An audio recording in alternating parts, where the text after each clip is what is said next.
বিজয় দিবস উপলক্ষে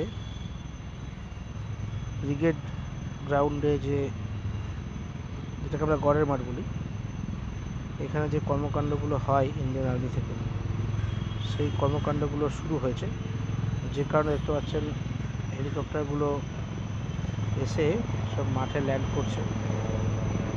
পরপর সব হেলিকপ্টার আসছে একটা একটা করে।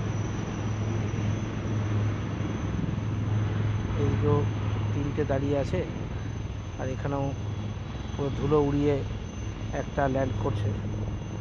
এই যে আরও আসছে, দেখতে পাচ্ছেন এদিকে। এটা প্রতি বছরই হয়ে থাকে, প্রতি বছরের নাই এবছরও হচ্ছে।